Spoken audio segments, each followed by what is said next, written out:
Bapa kami yang bertahta dalam kerajaan surga, kami berterima kasih untuk penyertaan-Mu yang kami rasakan di sepanjang malam istirahat kami. Engkau telah jaga lindungi kami Bapa, sehingga boleh dibangunkan di pagi yang indah ini, dengan tidak kurang satu apapun juga. Kami sedia untuk beraktivitas, tapi kami akan dahulukan membaca dan mempelajari akan firman Tuhan melalui bacaan renungan pagi. Berkati firman ini Tuhan, sertai sepanjang hari ini. Di dalam nama Yesus kami sudah berdoa dan mengucap syukur selalu. Haleluya. Amin. Shalom, selamat pagi. Renungan pagi kita di hari ini, hari Selasa tanggal 20 April 2021 dengan judul Mengubah sifat kita yang suka menentang kepada ketaatan. Sebagai ayat inti kita di hari ini terdapat dalam Ibrani pasal yang ke-13 ayat 17. Taatilah pemimpin-pemimpinmu dan tunduklah kepada mereka, sebab mereka berjaga-jaga atas jiwamu sebagai orang-orang yang harus bertanggung jawab atasnya. Dengan jalan itu, mereka akan melakukannya dengan gembira, bukan dengan keluh kesah, sebab hal itu tidak akan membawa keuntungan bagimu. Ada sebagian pemuda dan pemudi yang tidak mempunyai metode dalam melakukan pekerjaan mereka. Meskipun mereka selalu sibuk, mereka hanya dapat menunjukkan sedikit hasil saja. Mereka mempunyai pemikiran yang salah tentang pekerjaan dan berpikir bahwa mereka sedang bekerja keras, sedangkan jika mereka telah mempraktekkan metode dalam pekerjaan mereka dan mengabdikan diri mereka dengan penuh akal budi kepada apa yang mereka harus lakukan, mereka sudah pasti dapat mengerjakan lebih banyak dalam waktu yang lebih singkat. Oleh menghabiskan waktu atas hal-hal yang kurang penting, mereka mendapati diri mereka tergesa-gesa, kebingungan, dan dikacaukan apabila mereka diminta untuk melakukan tugas-tugas yang lebih penting. Di bawah keadaan seperti ini, di mana pemuda dan pemudi mengadakan kesalahan-kesalahan yang demikian dalam disiplin hidup mereka, akan besarlah dosa kalau tidak memberikan kata-kata nasihat dan petunjuk.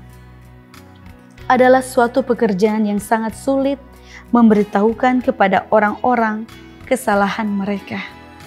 Orang yang menegur itu mungkin akan menerima tantangan dan perlawanan karena orang yang ditegur itu mempunyai sifat sombong dan keras kepala. Tetapi meskipun demikian, nasihat harus diberikan dan kesalahan-kesalahan harus dipaparkan.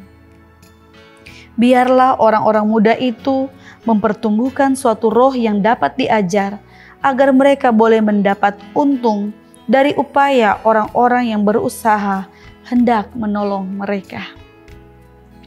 Mungkin tampak bahwa kita menyelidiki hati kita sendiri dan membereskan segala tindakan kita sendiri oleh standar kita sendiri pula. Tetapi bukan ini hal yang sebenarnya. Ini hanya akan membuat cacat gantinya reformasi. Pekerjaan itu harus dimulai dalam hati, maka kemudian roh, perkataan, ekspresi wajah, dan perbuatan hidup akan menyatakan bahwa suatu perubahan telah terjadi. Dalam mengenal Kristus, oleh anugerah yang telah dicurahkannya dengan berkelimpahan, kita pun menjadi berubah. Dalam kerendahan hati kita akan memperbaiki segala salah dan cacat tabiat. Oleh karena Kristus berdiam dalam hati, kita akan dipantaskan untuk keluarga surgawi yang di atas. Bagaimana cara kita mengubah sifat kita yang suka menentang kepada ketaatan? Mulailah dalam hati, kemudian roh dan perkataan, ekspresi wajah dan perbuatan hidup kita. Dalam mengenal Kristus, oleh anugerah yang telah dicurahkannya dengan berkelimpahan, kita pun akan menjadi berubah. Kita menjadi orang-orang yang taat, bukan penentang. Tuhan memberkati kita. Mari kita berdoa. Bapa kami yang di surga, terima kasih Tuhan untuk pekabaran pada pagi yang indah ini. Kami boleh diajar Tuhan menjadi anak-anak, umat-umat Tuhan yang taat. Biarlah di sepanjang hari ini penyertaan perlindungan dari Tuhan boleh menjadi bagian dari kami. Dimanapun kami pergi dan berada, janji perlindungan Tuhan terus kami rasakan. Kami serahkan kehidupan kami hanya ke dalam tangan-Mu. Ini doa kami Bapa. Di dalam nama Tuhan Yesus kami sudah berdoa dan mengucap syukur selalu. Haleluya. Amin.